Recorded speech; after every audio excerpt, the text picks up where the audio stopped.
Assalamualaikum warahmatullahi wabarakatuh. Perkenalkan, nama saya Lide Irasti dengan NIM 2215161 dari peminatan Kesling. Di sini saya akan mempresentasikan hasil observasi sumber pencemaran primer antropogenetik di Kota Pontianak.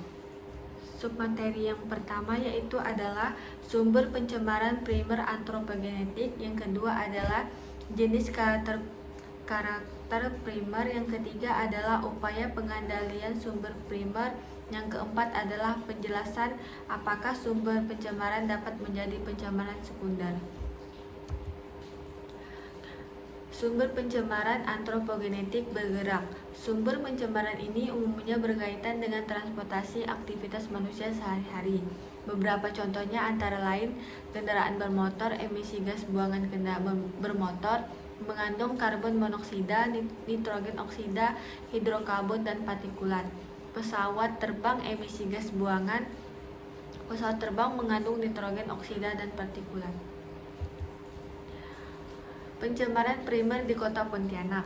Sektor transportasi, emisi kendaraan bermotor baik roda 2 maupun roda 4 merupakan penyumbangan utama polusi utama di kota-kota besar termasuk Kota Pontianak.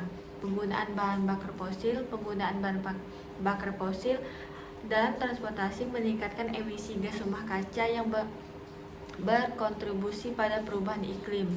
Sektor industri, emisi pabrik di kawasan industri Pontianak, terutama yang bergerak di bidang pengolahan kayu, makanan, dan kimia, seringkali melepaskan polutan udara dan air di lingkungan.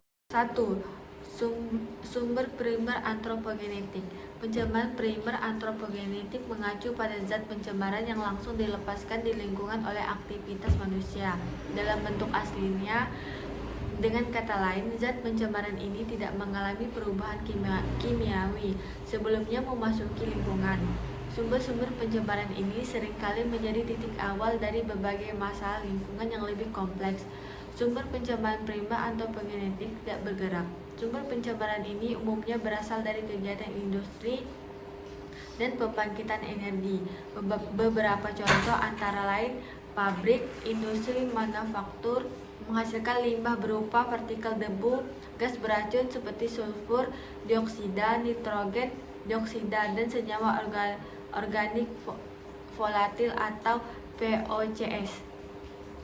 Industri kimia menghasilkan berbagai macam polutan tergantung pada jenis produksi yang dihasilkan.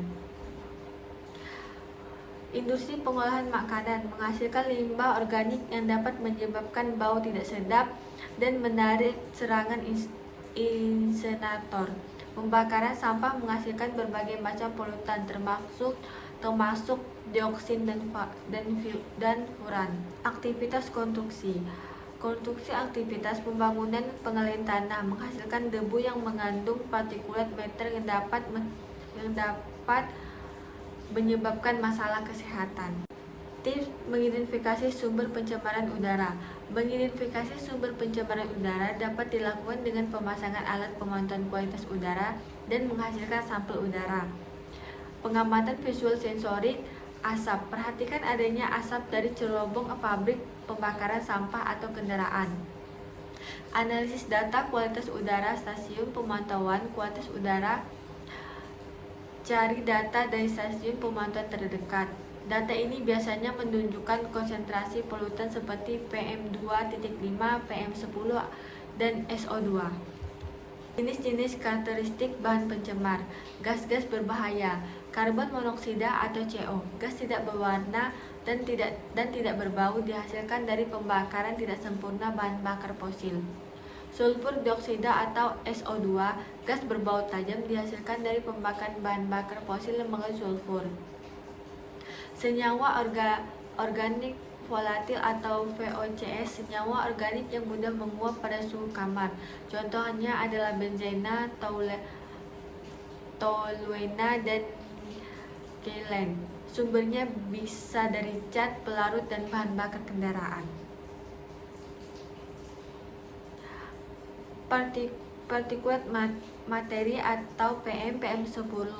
partikel debu dengan diameter kurang dari 10 mikrometer. Sumbernya bisa dari aktivitas konstruksi, lalu lintas, dan pembakaran.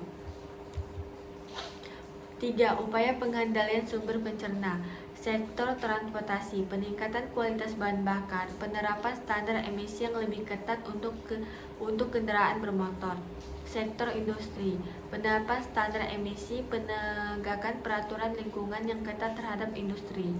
Sektor rumah tangga, sosialisasi penggunaan energi bersih, promosi penggunaan kompor gas yang lebih efisien dan ramah lingkungan. Kebijakan pemerintah, peraturan daerah, pembentukan peraturan daerah yang mengatur tentang pengendalian pencemaran udara, pencemaran udara.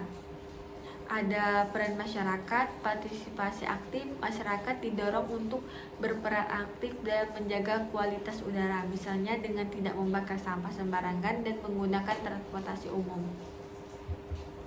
Apakah sumber pencemar dapat menjadi pencemaran sekunder? A. Pencemaran primer, zat pencemaran yang langsung dilepaskan ke lingkungan sumbernya.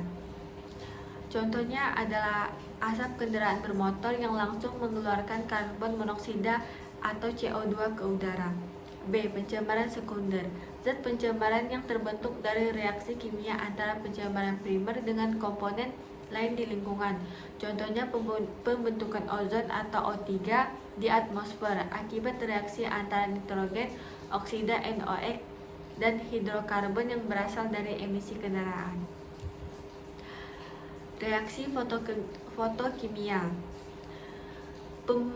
pembentukan ozon. Salah satu contoh klasik adalah pembentukan ozon transposferik, nitrogen oksida atau NOx, dan hidrokarbon HC yang berasal dari kendaraan bermotor dan industri bereaksi dengan sinar matahari membentuk ozon. Uap air. Uap air dapat bereaksi dengan polutan seperti sulfur dioksida dan nitrogen oksida, membentuk asam sulfat dan asam nitrat yang menjadi komponen utama hujan asam. Pemantauan kualitas udara. Data dari Stasiun Pemantauan Kualitas Udara menunjukkan korelasi antara konsentrasi polutan primer dan sekunder.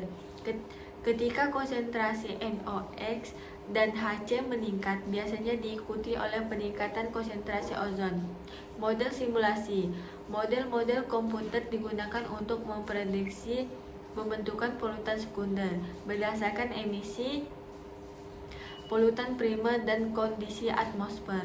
Model-model ini telah menghasilkan penjelasan banyak fenomena pencemaran udara. Baik, yang terakhir adalah dokumentasi pencemaran udara yang terjadi. Sekian dari saya, kurang dan lebihnya mohon maaf. Wassalamualaikum warahmatullahi wabarakatuh.